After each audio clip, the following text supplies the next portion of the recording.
नमस्कार दोस्तों, आज जो कहानी मैं आपको सुनाने जा रहा हूँ उसका शीर्षक है कौन बना करोड़पति। बचपन में जब भी मुझको कभी ऐसे लिखना पड़ता था कि आप आगे चलकर क्या बनना चाहोगे, तो मैं ये प्रोफेशन के नाम नहीं लेता था, डॉक्टर, इंजीनियर, सीए, वो सब नहीं। मैं कहता था कि मुझे करोड़पति बनना है। जी हाँ, तो करोड़पति बनने का सपना मेरा तब से है। अब आप ये कहोगे कि आज मुंबई में अगर किसी के पास 300-400 स्क्वायर फुट की रूम है तो वो करोड़पति वैसे ही बन जाता है, लेकिन मेरा जो मकसद है करोड़पति बनने का वो ये ऐसा रूम लेके वगैरह नहीं। मुझे कुछ लॉटरी जीतना है, कुछ जैसे वो कौन बनेगा करोड़पति में अमिताभ जी के सामने बैठ के वो कंपटीशन जीतना है, या कोई बिजनेस में बड़ा डील करना है, उस तरह से मुझे करोड़पति बनना है। और ऐसा एक मौका मेरी ज़िंदगी में आया था, उसकी कहानी मैं सुनाने जा रहा हूँ।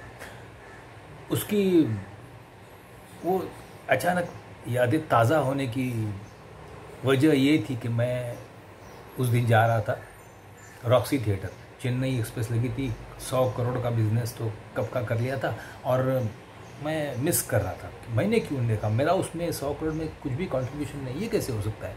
तो मैं उधर जा रहा था, चेन्नई रोड स्टेशन से उतर के मैं रॉक्सी की तरफ, उतने में किसी ने जोर से धक्का मारा, मेरे मुंह पे गाली आने वाली थी। उतने में मैंने देखा और हम देखते ही रह गए। अरे ये तो परमिंदर है, परमिंदर तुसी कहाँ हो यार। हम गले मिल गए। हम शंघाई एयरपोर्ट पे कुछ 3 महीने पहले एक ही फ्लाइट से आने वाले थे। मैं गया था हांगकांग और चाइना के टूर पे। हांगकांग फिनिश करके मैं बीजिंग देख के फिर शंघाई आया और शंघाई देख के वापस आने वाला था। रात को 10 बजे की फ़्लाइट थी, शाम को 5 बजे मैं पहुंच गया। तब वहाँ कोई नहीं था, न एयर इंडिया का स्टाफ, न पैसेंजर्स, न कोई। लेकिन मैं वहाँ बैठा रहा और एक पैसेंजर्स आ रहे थे। करीबन 6-7 बजे क्यू फॉर्म हो गया। उसमें मेरा नंबर था नंबर 45। 44 नंबर पे एक फ्रेंच कट वाला, करीबन 6 फुट हाइट वाला एक बोलबच्चन आदमी खड़ा था।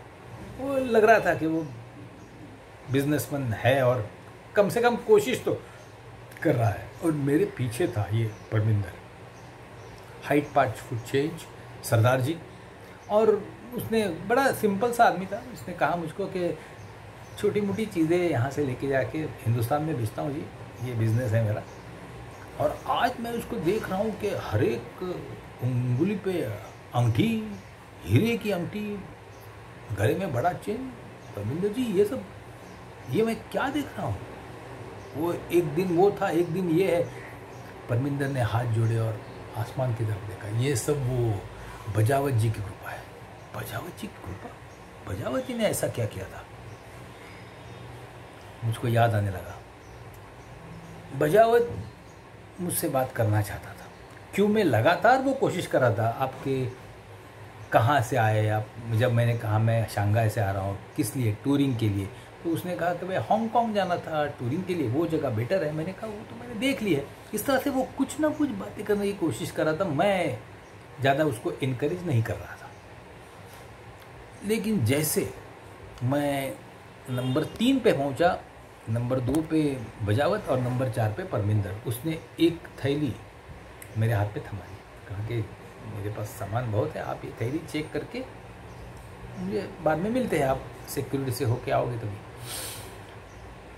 और मैं नंबर 1 पे पहुंचा। वो उधर से मैं सिक्योरिटी से अंदर जाने वाला था, उतने में मुझको याद आया कि यार कुछ गलत हो रहा है। मैं भाग के गया, वो दूसरी चौके पे खड़ा था, उसके हाथ में मैं थैली थमा दी। भाई ये मेरी नहीं है, आप जानो और आपकी थैली जान, मैं नहीं ले सकता है। और मैं अपने आप को सिक्योरिटी से चेक इन करके अंदर गया। सिक्योरिटी वालों ने उसको थोड़ा साइड में लिया, लेकिन वहाँ पे एक रूम था, लगेज सर्च रूम। वहाँ पे उसकी बातचीत हो रही थी। कुछ 5-1 मिनटों में मैं जा रहा था कॉफ़ी शॉप की तरफ। बजावत मुझको आके मिला।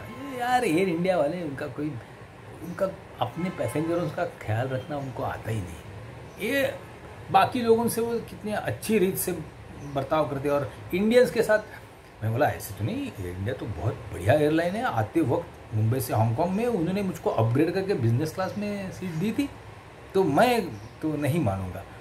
वो कि क्या हुआ कि नहीं, वो कुछ पूछताछ कर रहे हैं, आप ज़रा कोशिश करोगे। मतलब मैं क्या कोशिश करूँगा भाई, चाइनीज़ लोग, उनकी सिक्योरिटी, हम क्या कर सकते हैं। मैं वहाँ से जाने की कोशिश कर रहा था, फिर मैंने पीछे मुड़ के देखा, उनको किसी ने बुलाया, वो चले गए। और फिर 2-4 मिनट में जब वो आए तो कहने लगे कि भाई फ़्लाइट तो मिस होगी, और देखते हैं अभी क्या होता है। बड़े अफसर से मुलाकात तो तय की है। क्या आपके बच्चे क्या करते हैं, उन्होंने मुझसे पूछा। बोला मेरी बेटी जो है वो शिकागो में पढ़ती है, अरबाना शैम्पेन में। बोला क्या बात कर रहे हो, मेरे भी 2 भांजे यूएस में हैं, एक हार्वर्ड में पढ़ रहा है, एक स्टैनफोर्ड में।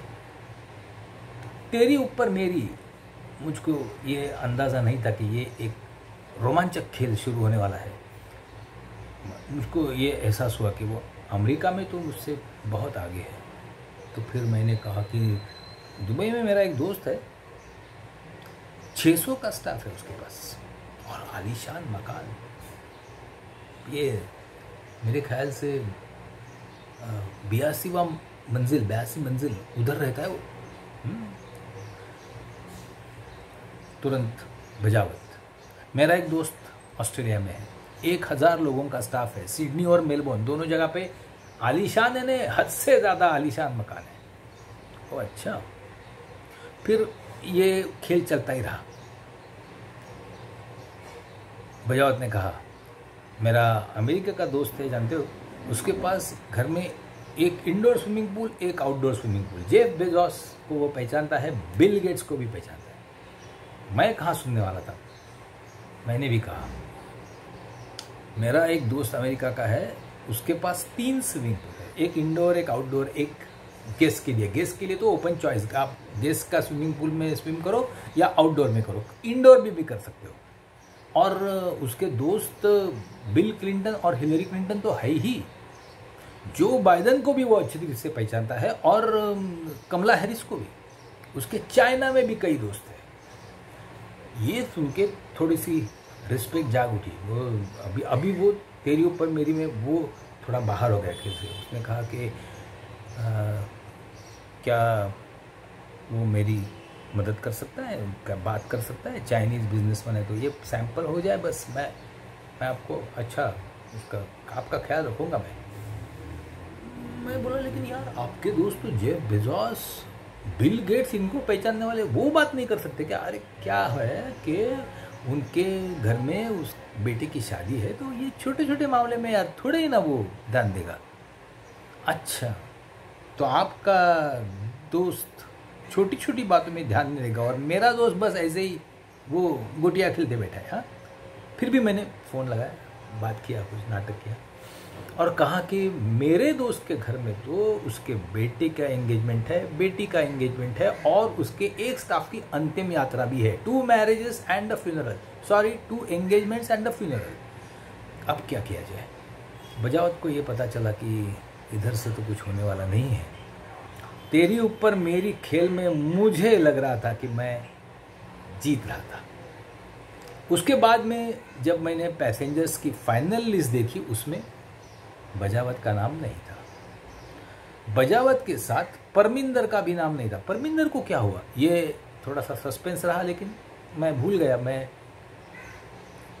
विमान में बैठ के आ गया मुंबई, और फिर वो दिन था, आज का दिन है। आज मेरी मुलाकात फिर परमिंदर जी से हुई। परमिंदर बताने लगा उसकी किसी ने मदद नहीं की, लेकिन मैं उसके साथ रहा। मैंने अपनी तरफ से तो कोशिश की ही, लेकिन जब मुझसे बात जमी नहीं तो मैंने, मेरा एक शंघाई का एक दोस्त है, टैक्सी चलाता है, उसको बुलाया। उसने चाइनीज़ में उनसे क्या बात की, वो बोले कि ये केमिकल सैंपल है, वो हिंदुस्तान लेके जा रहा है, हिंदुस्तान में वो अप्रूव होगा तो करोड़ों रुपए का ऑर्डर्स मिलेगा। यही बात है, उसमें कोई ड्रग वाली तो कोई बात नहीं है। करते करते आधा पौना घंटे के बाद उनको समझ में आया, फ्लाइट तो मिस हो गई, लेकिन उसकी दोस्ती का मुझे लाभ हुआ। और जब वो सैंपल हिंदुस्तान में पास हुआ और उसको करोड़ों रुपए का ऑर्डर मिला तो इतनी खुशी हुई बजावत को कि उसे वही हार्ट अटैक आया और वो स्वर्गवासी हुआ। उसको हॉस्पिटल भी तो मैं ही लेके गया था और आखिरी क्षणों में उन्होंने मुझसे सब बातें की, उनके अपने जो राज थे, सीक्रेट्स थे बिजनेस के, सब बता दिए। बोले कि परमिंदर ये ऑर्डर हाथ से जाने नहीं देना है, समझो कि ये मेरी आखिरी इच्छा है। मैं और क्या करता, मैं वो ऑर्डर के पीछे लग गया, अपना छोटा मोटा बिजनेस सब छोड़ दिया और 2 महीने में उनके मुझको लगातार पेमेंट्स आ रहे हैं और आप देख ही रहे हो। वैसे ये है मेरा बिजनेस कार्ड। वो मुझे जो कामयाबी मिली उसमें आपका भी थोड़ा सा हाथ है, क्योंकि आपने भी उसकी मदद नहीं की थी, मैंने मदद की। और देखिए, मैं सुनता ऊपर से तो मैं हंसा, उसको कांग्रेस किया, लेकिन अब चेन्नई एक्सप्रेस जाके देखने का कोई मूड बचा नहीं था। मैं देखेंगे और कभी देखेंगे फिल्म, ऐसी फिल्म में क्या है। मैंने ये सबसे 2 सबक सीखे।